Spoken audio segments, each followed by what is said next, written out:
ನಂಬಿಹಳ್ಳಿ ಗ್ರಾಮ ಪಂಚಾಯತಿ ಕಾರ್ಯಾಲಯ ಸಭಾಂಗಣದಲ್ಲಿ ಗ್ರಾಮ ಸಭೆ ಕಾರ್ಯಕ್ರಮ ನಡೆಯಿತು. ಕ್ಷೇತ್ರ ಆರೋಗ್ಯ ಶಿಕ್ಷಣಾಧಿಕಾರಿಗಳ ಅಭಿಯಾನ ಸಭೆ, ತಾಲೂಕಾ ಆರ್ಥಿಕ ಸಂಯೋಜಕರು, ಜಿಲ್ಲಾ ಲೀಡ್ ಬ್ಯಾಂಕ್ ವತಿಯಿಂದ ಅಭಿಯಾನ ಸಭೆ, ಎಲ್ಲ ಕಾರ್ಯಕ್ರಮಗಳು ಗೌರವಾನ್ವಿತ ಪಂಚಾಯಿತಿ ಅಧ್ಯಕ್ಷರು ಶ್ರೀಮತಿ ಪದ್ಮಾವತಮ್ಮ ಅವರ ಅಧ್ಯಕ್ಷತೆಯಲ್ಲಿ ಗ್ರಾಮ ಸಭೆ ಸೇರಿ ಎಲ್ಲ ಗ್ರಾಮಗಳ ವಾರ್ಡ್ ಸಭೆಯಲ್ಲಿ ನಡೆದ ತೀರ್ಮಾನಗಳನ್ನು ಕೂಲಂಕುಷವಾಗಿ ಸರ್ವ ಸದಸ್ಯರ ಗ್ರಾಮ ಸಭೆಯಲ್ಲಿ ಚರ್ಚಿಸಿ ಕ್ರಿಯಾ ಯೋಜನೆಯ ಅಂತಿಮ ಪಟ್ಟಿಯನ್ನು ತಯಾರಿಸಲು ತೀರ್ಮಾನಿಸಲಾಗುವುದು. ಹಾಗೂ ಗ್ರಾಮ ಸಭೆಯಲ್ಲಿ ಗೌರವಾನ್ವಿತ ಅಧ್ಯಕ್ಷರು, ಉಪಾಧ್ಯಕ್ಷರು, ಚುನಾಯಿತ ಸದಸ್ಯರು, ಪಂಚಾಯಿತಿ ಅಭಿವೃದ್ಧಿ ಅಧಿಕಾರಿಗಳು ಎನ್.ಕೆ. ಮಂಜುನಾಥ್ ಅವರು ಹಾಗೂ ಕ್ಷೇತ್ರ ಆರೋಗ್ಯ ಶಿಕ್ಷಣಾಧಿಕಾರಿ ಅಂಜಲಮ್ಮ ಮೇಡಂ, ಜಿಲ್ಲಾ ಲೀಡ್ ಬ್ಯಾಂಕ್ ವತಿಯ ತಾಲೂಕಾ ಸಂಯೋಜಕರು ವೆಂಕಟೇಶ್ ಜಿ, ಆಶಾ ಕಾರ್ಯಕರ್ತರು ಗಿರಿಜಮ್ಮ ಮೇಡಂ ಅವರು ಹಾಗೂ ಗುತ್ತಿಗೆದಾರರು ಎಂಪಿ ನಾರಾಯಣಸ್ವಾಮಿ, ಊರಿನ ಮುಖಂಡರು, ಗಣ್ಯರು, ಹಿರಿಯರು, ಸಾರ್ವಜನಿಕರು, ಚುನಾಯಿತ ಪಂಚಾಯಿತಿ ಸದಸ್ಯರು ನರಸಿಂಹಪ್ಪ ಹಾಗೂ DEO Lakshmi madam, bill collector Venkatesh, panchayat ಸಿಬ್ಬಂದಿ ವರ್ಗದವರು ಪ್ರಕಾಶ್, ಲೈಬ್ರರಿ ರವಿಕುಮಾರ್, ಸಹಾಯಕರು, ಜಲಗಾರರು ಉಪಸ್ಥಿತರಿದ್ದರು. ಅಧಿಕಾರಿಗಳು, ಸಣ್ಣ ನೀರಾವರಿ ಇಲಾಖೆ, ಅಟಲ್ ಭುಜಲ್ ಯೋಜನೆ ಪ್ರವೀಣ್ ಕುಮಾರ್, ಕೃಷಿ ತಜ್ಞರು ವಸಂತ್ ಕುಮಾರ್ ಸಹಾಯಕ ಭಾಗವಹಿಸಿ ಪಂಚಾಯಿತಿ ಗ್ರಾಮ ಸಭೆ ಕಾರ್ಯಕ್ರಮ ಯಶಸ್ವಿಗೊಳಿಸಿದರು. ಈ ಸಂದರ್ಭದಲ್ಲಿ ಸಕ್ರಿಯ ಪಂಚಾಯಿತಿ ಅಭಿವೃದ್ಧಿ ಅಧಿಕಾರಿಗಳು ಎನ್.ಕೆ. ಮಂಜುನಾಥ್ ಅವರು ಮಾತನಾಡಿ, ಈ ದಿನ ಗ್ರಾಮ ಸಭೆಯಲ್ಲಿ ಪಂಚಾಯಿತಿ ವ್ಯಾಪ್ತಿಗೆ ಬರುವ ಎಲ್ಲ ಗ್ರಾಮಗಳ ವಾರ್ಡ್ ಸಭೆಯನ್ನ ಹಮ್ಮಿಕೊಂಡು ಅಭಿವೃದ್ಧಿಯ ಬಗ್ಗೆ ಎಲ್ಲ ರೀತಿಯ ಅರ್ಜಿಗಳನ್ನು ಪಡೆದು ಹಾಗೂ ಈ ದಿನ ಗ್ರಾಮ ಸಭೆಯಲ್ಲೂ ಸಹ ಕಾಮಗಾರಿಗಳ ಅಭಿವೃದ್ಧಿಯ ಬಗ್ಗೆ ಅರ್ಜಿಗಳನ್ನು ಸ್ವೀಕರಿಸುತ್ತೇವೆ.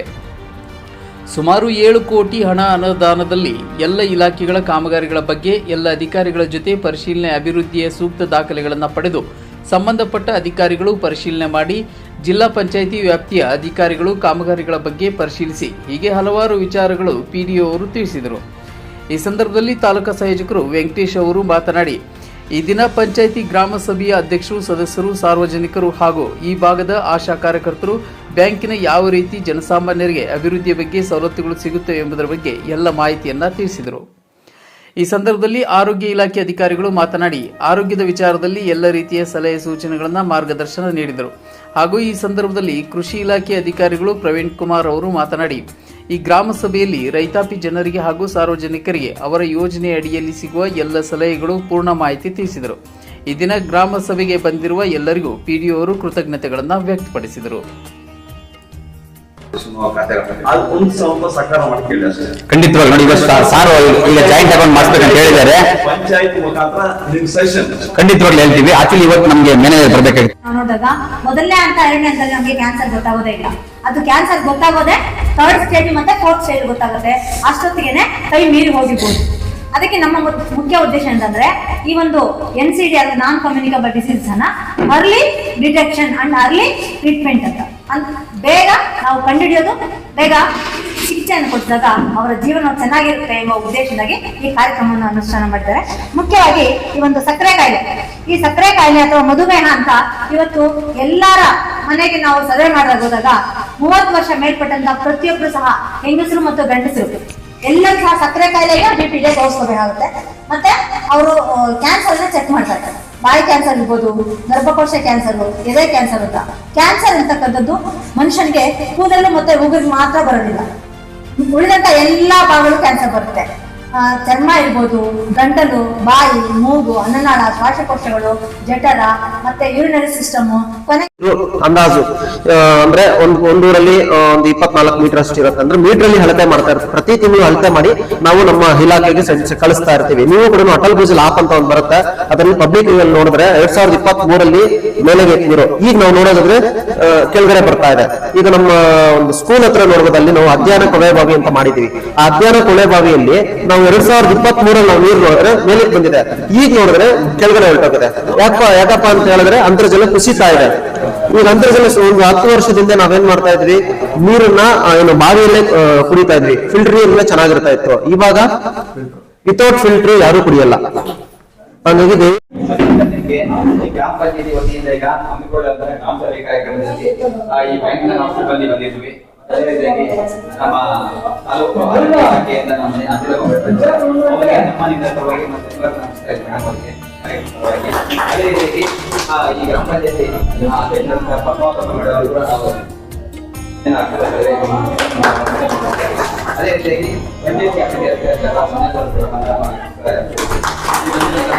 ಮತ್ತೆ ನಮ್ಮ ಅಟಲ್ ಪೂಜಾರಿ ಇಲಾಖೆಯಿಂದ ಪ್ರವೀಣ್ ಅವರು ಆಶಾ ಕಾರ್ಯಕರ್ತರಿಗೂ ಅಂಗನವಾಡಿ ಕಾರ್ಯಕರ್ತರಿಗೂ ಸದಸ್ಯರಿಗೂ ಮತ್ತೆ ಪಂಚಾಯತ್ ಸಿಬ್ಬಂದಿ ವರ್ಗದವರಿಗೂ ಅದೇ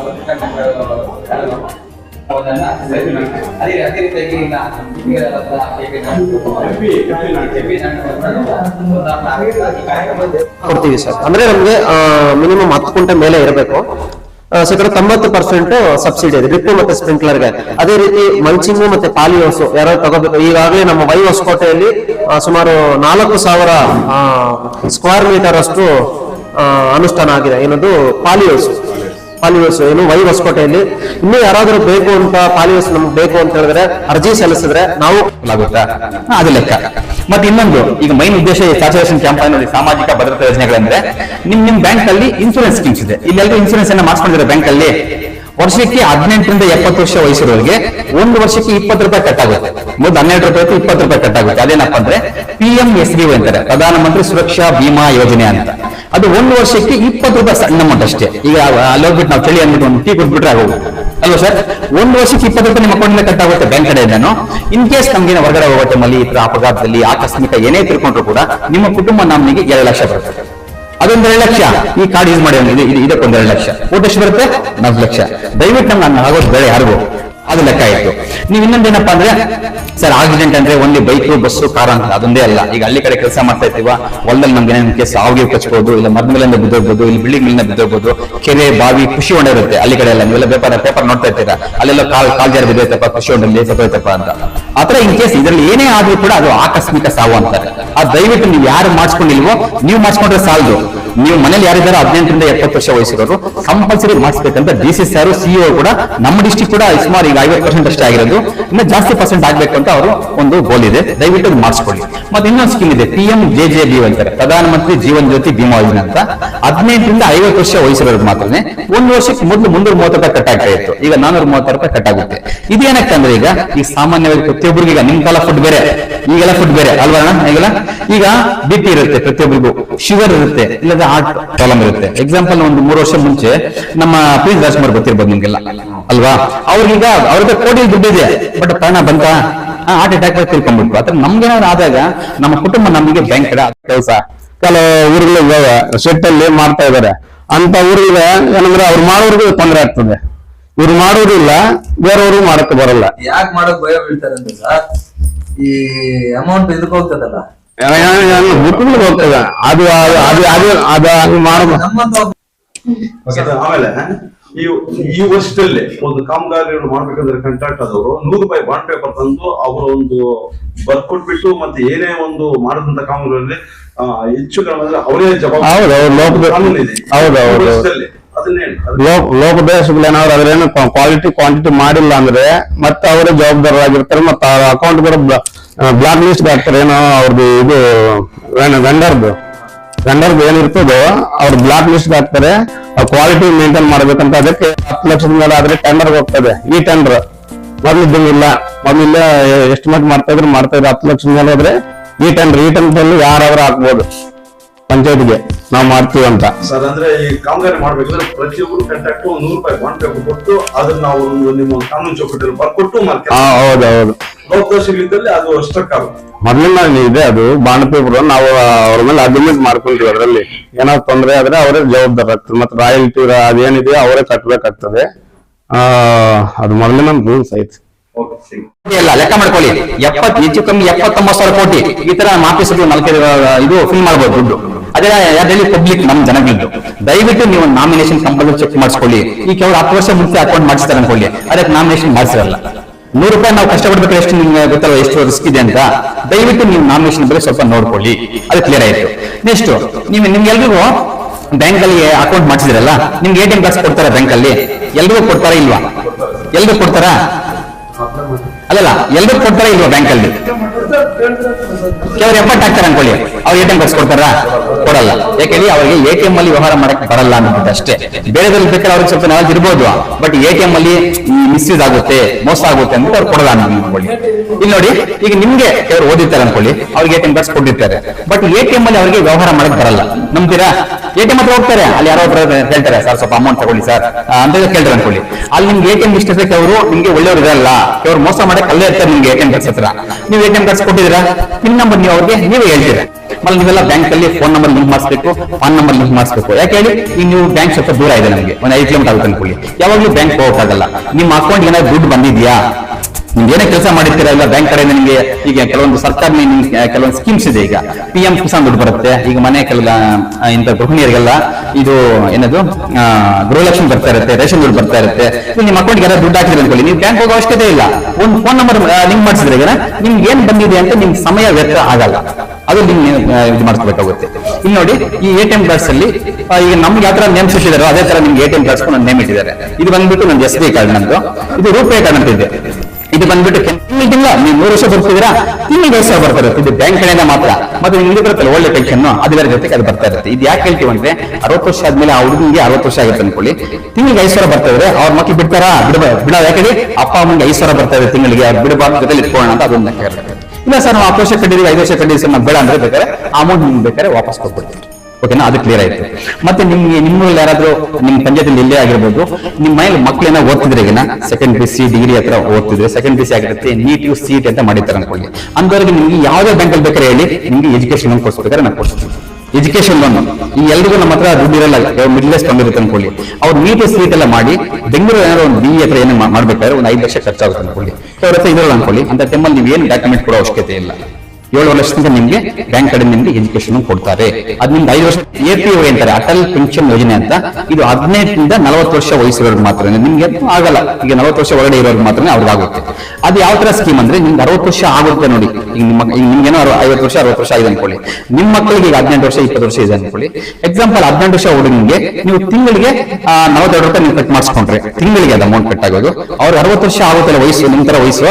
ಆ ಟೈಮ್ ಕೆಲವೊಂದು ಮನೆಯಲ್ಲಿ ಕೆಲವೊಂದು ಸಮಾಜದಲ್ಲಿ ತಂದೆ ಕೆಲವು ನೋಡ್ಕೊಳ್ಳಲ್ಲ. 60 ವರ್ಷ ಆದ್ಮೇಲೆ ಕೆಲವೊಂದು ಮನೆಯಲ್ಲಿ, ಎಲ್ಲ ಮನೆಯಲ್ಲ. ಆ ಟೈಮ್ ಸ್ವಲ್ಪ ಖರ್ಚು ಸ್ವಲ್ಪ ದುಡ್ಡು ಬೇಕಲ್ವಾ, ಅವ್ರ ಬ್ಯಾಂಕ್ ಕಡೆ ನಿಮ್ಗೆ 1,000 ರೂಪಾಯಿ ನಿಮ್ಗೆ ತಿಂಗಳು ನಿಮ್ಗೆ ಪೆನ್ಷನ್ ಬರ್ತಾ ಇರುತ್ತೆ.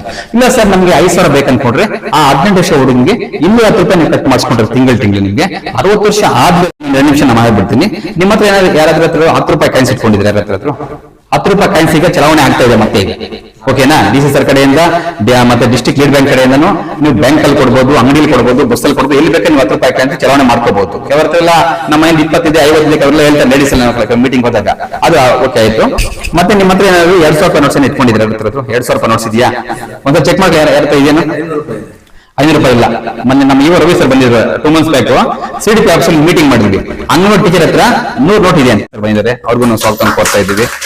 ಅದೇ ರೀತಿಯಾಗಿ ಇಲ್ಲಿ THO ಅಂದ್ರೆ ಸಾರ್ವಜನಿಕ ಆಸ್ಪತ್ರೆಯಿಂದ ಒಬ್ಬ ಅಧಿಕಾರಿ ಮೇಡಮ್ ಆಂಜಲ ಮೇಡಮ್ ಬಂದಿದ್ದಾರೆ, ಅವ್ರಿಗೂ ಸ್ವಾಗತ ಕೊಡ್ತಾ ಇದ್ದೀವಿ.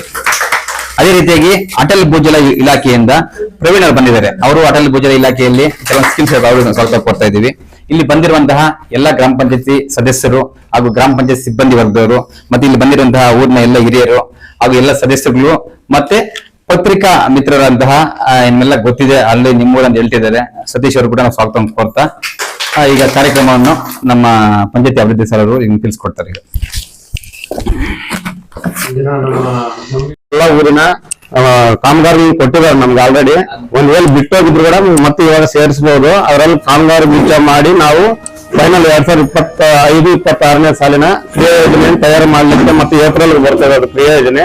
ಯಾರಾದ್ರು ಲೈನ್ ಡಿಪಾರ್ಟ್ಮೆಂಟ್ ಇರಬಹುದು, ವೈಯಕ್ತಿಕ ಕಾಮಗಾರಿಗಳಿರ್ಬೋದು, ಸಾಮೂಹಿಕ ಅಂದ್ರೆ ಚರಂಡಿ ಇರಬಹುದು, ರಸ್ತೆ ಇರಬಹುದು, ಮತ್ತೆ ನಮ್ಮ ಹೊಲ ನಮ್ಮ ದಾರಿ ಇರಬಹುದು, ಜಲ್ಲಿ ರಸ್ತೆಗಳಿರ್ಬೋದು, ಯಾವ್ದಾದ್ರು ರೈತರಿಗೆ ಅನುಕೂಲ ಆಗುತ್ತೆ ಅನುಕೂಲ ಇದೆ. NREG ಯೋಜನೆ ಬಿಟ್ರೆ ಮತ್ತೆ ಯಾವ್ದು ಯೋಜನೆಯಲ್ಲೂ ಮಾಡಕ್ ಬರಲ್ಲ ರಸ್ತೆಗಳು ಅಲ್ಲಿ. ಅದಕ್ಕೆ ರೈತರಿಗೆ ಅನುಕೂಲ ಯಾವ ಇಂಪಾರ್ಟೆಂಟ್ ಇದಾವೋ ಎಲ್ಲಾ ವಿಲೇಜ್ಗಳಲ್ಲಿ ಕೊಟ್ಟಿದ್ದಾರೆ ಆಲ್ರೆಡಿ. ಒಂದ್ ವೇಳೆ ಬಿಟ್ಟೋಗಿದ್ರೆ ಕೊಡಬಹುದು. ನಮ್ಮಲ್ಲಿ ಬಡ್ಜೆಟ್ ಕೊಡ್ತಾರೆ, ಅಂದ್ರೆ 1 ವರ್ಷಕ್ಕೆ ಇಷ್ಟು ಅಂತ. ಆ ಬಡ್ಜೆಟ್ ಅಲ್ಲಿ ನಾವು 10% ರಸ್ತೆಗಳಿಗೆ ಮೀಸಲಿಡ್ತೀವಿ, ಮತ್ತೆ ಉಳಿದಿದ್ದಕ್ಕೆ ವೈಯಕ್ತಿಕ ಕಾಮಗಾರಿ ಇಷ್ಟು ಅಂತ ಡಿವೈಡ್ ಮಾಡ್ತೀವಿ. ಅದರಲ್ಲಿ ಅದನ್ನು ಬಿಟ್ಟು ಜಾಸ್ತಿ ಏನಾದ್ರು ಕಾಮಗಾರಿಗಳು ಬಂದಿದ್ರೆ ಮುಂದಿನ ವರ್ಷಕ್ಕೆ ತಗೊಂಡಿವಿ. ಅದರಲ್ಲಿ ಯಾವ ಇಂಪಾರ್ಟೆಂಟ್ ಇದಾವ ಆ ಊರಿನಲ್ಲಿ ಅವು ಮಾತ್ರ ಕೊಡ್ರಿ. ಹೂಲೆತ್ತು ಆಗಿರ್ಬೋದು, ಕಾಲುವೆ ಅಭಿವೃದ್ಧಿ ಇದ್ರೆ ಕಾಲುವೆ ಅಭಿವೃದ್ಧಿ ಜಾಸ್ತಿ ಬರ್ತವೆ, ಅವು ಕೊಡ್ರಿ. ಕಾಲುವೆ ಅಭಿವೃದ್ಧಿ, ರಸ್ತೆಗಳು ಬರೋದು 10% ಅಲ್ಲೇ ನಾವು ಕ್ರೋಢೀಕರಣ ಮಾಡಿ ಯಾವ ಇಂಪಾರ್ಟೆಂಟ್ ಇದಾವ ಅವು ಮಾತ್ರ ನಾವು ಕೊಟ್ಟಿದ್ವಿ ಅಂತ ಕೆಲವು ಕಡೆ ಗಲಾಟೆಗಳಾಗ್ತವೆ. ನಾವು ಕೊಟ್ಟಿದ್ವಿ ನೀವು ಸೇರಿಸಿಲ್ಲ ಅಂತ. ನಾವು ಸೇರಿಸಿರೋದಕ್ಕೆ ಕಾರಣ ಅದೇ. ಒಂದೊಂದು ಊರಲ್ಲಿ 10-20 ಕೊಡ್ತಾರೆ ವರ್ಕ್ಸ್. ಆ ವರ್ಕ್ಸ್ ಎಲ್ಲ ಸೇರಿಸ್ಬಿಟ್ರೆ ಬೇರೆ ಊರಿನವ್ರು ಹಾಕಕ್ ಬರಲ್ಲ. ಅದಕ್ಕೆ ಯಾವ ಕಾಮಗಾರಿ ಕೆಲವ್ರು ಕೊಡ್ತಾರೆ ಮತ್ತೆ ವರ್ಕ್ ಯಾವ ನಡೆಯಲ್ಲ. ಮಾಡೋರ್ಗು ತೊಂದರೆ ಆಗ್ತದೆ, ಮಾಡದೇವ್ರಿಗೂ ತೊಂದರೆ ಆಗ್ತದೆ. ಯಾರು ಮಾಡ್ತಾರೋ ಯಾವ ಊರಲ್ಲಿ ಇಂಪಾರ್ಟೆಂಟ್ ಇದಾವ ಆ ಕಾಮಗಾರಿಗಳು ಮಾತ್ರ ಸೇರಿಸ್ರಿ. ಹೋದ್ಸಲ ಹಂಗಾಗಿ ಕೊಡ್ತಾರೆ ವರ್ಕ್ಗಳು, ಮತ್ತೆ ಯಾರು ಮಾಡಕ್ ಮುಂದೆ ಬರಲ್ಲ. ಅದಕ್ಕೆ ಹೇಳ್ತಾ ಇರೋದು ಯಾವ ಇಂಪಾರ್ಟೆಂಟ್ ಇದಾವೋ ರೈತರು 100 ಮೇಲೆ ಮಾಡಿದ್ವಿ. ಆಡು ಶೆಡ್ ದನಕೊಟ್ಟಿಗೆ ನಮ್ಮ ತಾಲೂಕಲ್ಲೇ ನಮ್ದು ಫಸ್ಟ್ ಇರೋದು ಆಡು ಶೆಡ್ ದನಕೊಟ್ಟಿಗೆಯಲ್ಲಿ. ಅದನ್ನ ಸೇರಿಸಿ ಯಾರ್ಯಾರಿಗೆ ಅನುಕೂಲ ಆಗ್ತದೆ ಎಲ್ಲ ನಾವು ಸೇರಿಸಿ ಕಾಮಗಾರಿ ಗುಚ್ಚ ಇದು ಮಾಡಿ ಕ್ರಿಯೋಜನೆ ಮಾಡಿ ಕಳಿಸ್ಕೊಡ್ತೀವಿ. ಮತ್ತೆ ಇವರು ನಮ್ಮ ಹೆಲ್ತ್ ಡಿಪಾರ್ಟ್ಮೆಂಟ್ ಇಂದ ಬಂದಿರೋ ಮೇಡಮ್ ಅವರು ಅದ್ರ ಬಗ್ಗೆ ಮಾತಾಡ್ತಾರೆ. ಮತ್ತೆ ಇವರು ಬ್ಯಾಂಕ್ ಕಡೆಯಿಂದ ಇನ್ಸೂರೆನ್ಸ್ ಏನಾದ್ರು 20 ರೂಪಾಯಿ ಕಟ್ಟಿದ್ರೆ ಅದೇನೇನೋ 20 ರೂಪಾಯಿ, 40 ರೂಪಾಯಿ, 340 ರೂಪಾಯಿ ಒಂದು ವರ್ಷಕ್ಕೆ ಕಟ್ಟಿದ್ರೆ ಅದನ್ನ ನಾವು ಏನಾದ್ರು ಪ್ರಾಬ್ಲಮ್ ಆದ್ರೆ 2 ಲಕ್ಷದಿಂದ 1 ಲಕ್ಷ, 2 ಲಕ್ಷ, 5 ಲಕ್ಷ ತನಕ ಅದು ಇನ್ಸೂರೆನ್ಸ್ ಬರ್ತದೆ. ಅದನ್ನ ಬಂದಿದ್ದಾರೆ ಸಾಹೇಬ್ರು ಹೇಳ್ತಾರೆ ಅದ್ರ ಬಗ್ಗೆ. ವೆಂಕಟೇಶ್ ಸಾಹೇಬ್ರು ನಿಮ್ಗೆ ಫಸ್ಟ್ ಮಾಡ್ತೀವಿ ಸರ್. ಗೋಕುಂಠ ಅಭಿವೃದ್ಧಿ ಐತೆ. ಒಂದು ಡಿಪಾರ್ಟ್ಮೆಂಟ್ ಗೆ 7 ಕೋಟಿ ಅನುದಾನ ಅಂದ್ರೆ ಎಲ್ಲಾ ಒಂದು ಎಲ್ಲಾ ಇಲಾಖೆಗಳಿಗೂ ಸೇರಿ 7 ಕೋಟಿ. 7 ಕೋಟಿ ಅದರಲ್ಲಿ ವರ್ಕ್ ಮೇಲೆ ಡಿಪೆಂಡ್. ಅದರಲ್ಲಿ ನಾವು ಡಿವೈಡ್ ಮಾಡ್ತೀವಿ. ರಸ್ತೆಗೆ ಇಷ್ಟು, ಕಾಲುವೆ ಅಭಿವೃದ್ಧಿಗೆ ಇಷ್ಟು, ವೈದ್ಯಕೀಯ ಕಾಮಗಾರಿಗಳಿಗೆ ಇಷ್ಟು ಅಂತ ಅದರಲ್ಲಿ ನಮ್ಗೆ ಪರ್ಸೆಂಟೇಜ್ ಇರ್ತದೆ. ಆ ಪರ್ಸೆಂಟೇಜ್ ಮೇಲೆ ನಾವು ಸೇರಿಸ್ಕೋಬೇಕಾಗ್ತದೆ. ಇಲ್ಲಿಂದ ಪಂಚಾಯತ್ ಕಳಿಸಿ ಅಲ್ಲಿ ಅನುಷ್ಠಾನ ಅನುಮೋದನೆ ಹೌದು, ಏಪ್ರಿಲ್ ಬರ್ತದೆ ಇದು ಆಕ್ಷನ್ ಪ್ಲಾನ್. ಯಾಕಂದ್ರೆ ಇವಾಗ ಒಂದು ವರ್ಕ್ 4 ಲಕ್ಷ 5 ಲಕ್ಷ ಅಪ್ರೂವಲ್ ಮೇಲೆ ಡಿಪೆಂಡ್ ಆಗುತ್ತೆ. ಮತ್ತೆ ಅದು ಬಿಟ್ಬಿಟ್ಟೆ ವೈಯಕ್ತಿಕ ಕಾಮಗಾರಿಗಳು ಒಂದ್ಸಲ ಸೇರಿಸಿದ್ವಿ ಅಂದ್ರೆ 3 ಮಾಡ್ಕೋಬಹುದು. ಅದೇ ಸಾಮೂಹಿಕ ಕಾಮಗಾರಿಗಳು ಅಂದ್ರೆ ಚರಂಡಿ ಇರ್ಬೋದು, ಹೂಲೆತ್ತುವ ಅಂತಾವು, ಕಾಲುವೆ ಅಭಿವೃದ್ಧಿ ಅಂತಾವು 1 ವರ್ಷ ಮಾತ್ರ ಇರ್ತದೆ. ಅದು ಈ ವರ್ಷ ಸೇರಿಸಿದ್ರೆ ಈ ವರ್ಷನ ಸ್ಟಾರ್ಟ್ ಮಾಡ್ಬೇಕು. ಒಂದ್ NMR ಆದ್ರೆ ಈ ವರ್ಷ ಹಾಕಿದ್ರೆ ನೆಕ್ಸ್ಟ್ ಇಯರ್ ಬರ್ತದೆ. ಒಂದ್ವೇಳೆ ಮಾಡಿಲ್ಲ ಅಂದ್ರೆ ಅದು ಸುಮ್ಮನೆ ವೇಸ್ಟ್. ನಮ್ಗೆ ಅನುದಾನ ಬಂದ್ರು ಕೂಡ ಅಷ್ಟೊಂದು ಮಾಡಿಲ್ಲ ಅಂದ್ರೆ ಪಂಚಾಯತ್ಗೆ ವೇಸ್ಟ್, ಊರಿನವ್ರಿಗೆ ವೇಸ್ಟ್. ಅದಕ್ಕೆ ಹೇಳ್ತಾರೆ ಯಾವ ಇಂಪಾರ್ಟೆಂಟ್ ಇದಾವೋ ಅವು ಮಾತ್ರ ಸೇರಿಸಿ ಅದ್ರಲ್ಲಿ ಸ್ಟಾರ್ಟ್ ಮಾಡ್ಬೇಕು. ಸೇರಿಸಿದ್ವಿ ಅಂದ್ರೆ ನಾವು ಅದನ್ನ ಅನುಷ್ಠಾನ ಮಾಡಬೇಕು. ಅನುಷ್ಠಾನ ಮಾಡಿದ್ರೆ ಏನಾಗ್ತದೆ ಅಂದ್ರೆ ಸುಮ್ಮನೆ ದುಡ್ಡು ಕೊಟ್ಟು ವೇಸ್ಟ್ ಆಗ್ತದೆ ಅಷ್ಟೇ. ಹಂಗಾಗ್ತದೆ. ನಾವು ಆ ಬ್ಯಾಂಕ್ ಕಡೆಯಿಂದ ಜಾಯಿನ್ ಆಗ್ಬಿಟ್ಟು ಬ್ಯಾಂಕ್ ಅಲ್ಲಿ ಏನೇನು ಸ್ಕೀಮ್ ಸಿಗುತ್ತೆ ನಿಮ್ಗೆ ಅಂತ ನಾವು ನಿಮ್ಗೆ ಹೇಳ್ಬಿಟ್ಟು ಅವ್ರಷ್ಟು ನಾವು ಈಗ ನಿಮ್ ಬಂದ್ಬಿಟ್ಟು ನಿಮ್ ನಂಬಿಹಳ್ಳಿ ಪಂಚಾಯತಿ ಬಂದ್ಬಿಟ್ಟು ಸರ್ವಿಸ್ ಬ್ಯಾಂಕ್ ಅಂದ್ಬಿಟ್ಟು ಕೆನರಾ ಬ್ಯಾಂಕ್ ಅಲ್ವಾ ಸರ್? ಈಗ ಆಕ್ಚುಲಿ ಅವ್ರು ಬರ್ಬೇಕಾಗಿತ್ತು. ಈಗ ನಾನು ಸಾರ್ ಫೋನ್ ಮಾಡಿದ್ದೆ, ಅವರು ಸ್ವಲ್ಪ ಇನ್ಸ್ಪೆಕ್ಷನ್ಸ್ ಎಲ್ಲ ಬಂದಿದೆ ಅಂತೆ, ಸ್ವಲ್ಪ ನೀವೇ ಮಾಡ್ಕೊಂಡ್ ಬನ್ನಿ ಅಂತ ಹೇಳಿದ್ದಾರೆ. No problem. ಈಗ ಇದು ಉದ್ದೇಶ ಅಷ್ಟೇ ಸರ್. ಈಗ ಪ್ರತಿಯೊಬ್ಬರು ಬ್ಯಾಂಕ್ ಅಲ್ಲಿ ವ್ಯವಹಾರ ಮಾಡೋ ಟೈಮಲ್ಲಿ ಸ್ವಲ್ಪ ಹುಷಾರಾಗಿ ಜಾಗೃತಿಯಿಂದ ಮಾಡ್ಕೋಬೇಕು ಅಂತ ಉದ್ದೇಶ. ಜೊತೆಗೆ ನಿಮ್ಗೆ ಬ್ಯಾಂಕ್ ಅಲ್ಲಿ ಈಗ ಅಕೌಂಟ್ ಮಾಡಿಸ್ಬೇಕಾದ್ರೆ ನಿಮ್ಗೆಲ್ಲ ಗೊತ್ತಿರುತ್ತೆ. ನಿಮ್ಗೆ ಅಕೌಂಟ್ ಮಾಡಿಸ್ಬೇಕಾದ್ರೆ ಏನೇನ್ ಬೇಕು, KYC ಬೇಕಾದ್ರೆ ನಿಮ್ಗೆ ಗೊತ್ತಿರುತ್ತೆ. ನೆಕ್ಸ್ಟ್ ಈಗ ನೀವು ಅಕೌಂಟ್ ಯಾರು ಮಾಡಿಸ್ಕೊಂಡಿದ್ರೆ ಅದಕ್ಕೆಲ್ಲ ನೀವು ಕಂಪಲ್ಸರಿ ನಾಮಿನೇಷನ್ ಮಾಡಿಸ್ಬೇಕು ಅಲ್ವಾ? ಏನ್ ನಾಮಿನೇಷನ್ ಅಂದ್ರೆ ಗೊತ್ತಿಲ್ಲ ನಿಮ್ಗೆಲ್ವಾ? ನಿಮ್ಗೆಲ್ಲ ಗೊತ್ತಿರುತ್ತೆ ಮೋಸ್ಟ್ಲಿ. ನಾಮಿನೇಷನ್ ಅಂದ್ರೆ ನಿಮ್ ಪಾಸ್ಬುಕ್ ಅಲ್ಲಿ ನಾಮಿನಿ ಪಕ್ಕದಲ್ಲಿ ವೈ ಅಂತ ಇರುತ್ತೆ, ಇನ್ನೊಂದು ಎನ್ ಅಂತ ಇರುತ್ತೆ. ವೈ ಅಂದ್ರೆ ಏನು, ಎನ್ ಅಂದ್ರೆ